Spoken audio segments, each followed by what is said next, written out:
Good morning, children. In the third unit, we are learning about the food.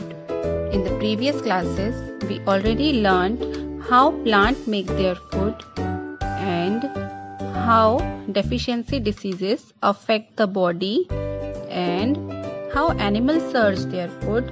Now, today we will learn one more topic of food, that is producing food. Children, we all need food to live. We eat a variety of food every day.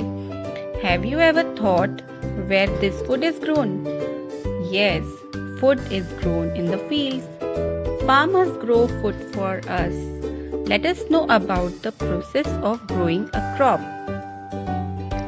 To begin the process of growing crops, farmers first prepare the soil. Preparation of soil can be done by two processes. The first is plowing. The process of loosening and turning the soil is called plowing. This is done by a wooden or an iron plow. Animals are used to pull the plow in smaller fields. Plowing in bigger fields is done by tractors.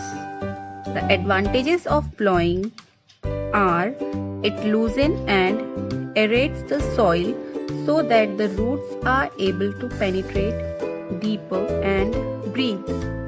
It helps in the growth of microorganisms and worms in the soil and maintain the fertility of the soil. After plowing, the soil is leveled with the help of leveler and furrows are made in the soil. This is the second process of preparation of soil. So, the advantages of leveling are it crushes bigger pieces of dry soil into smaller pieces. It helps in distributing water uniformly. It presses the loosened topsoil and prevents soil erosion. After the soil is prepared, the seeds are put in the furrows. This is called sowing of seeds. The seeds sown must be healthy and of good quality. There are two methods of sowing seeds. The first method of sowing seeds is by hand. In this method, the farmer scatters the seed in the soil.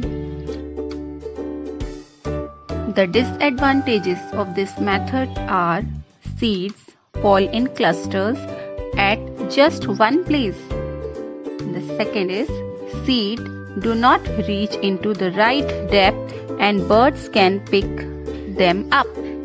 The second method of sowing seed is with a seed drill. A seed drill has a funnel-shaped opening. These tubes are attached to the plow. Seeds are put into the funnel. As the plow makes furrows in the soil, the seeds are deposited at the right distance and right depth in the soil by the drill. This method is better than sowing seeds by hand as the seeds are scattered over the entire field and at the right depth. Children, do you know the seeds of a certain crops are not sown directly in the field. Instead, they are first sown in the nurseries. Later, the seedlings are transferred to the field. This is known as transplantation. Plants like rice, chilies and tomatoes are grown by the transplantation method. After sowing of seeds, there is a need to give manure and fertilizers to the soil. Now, why to give this?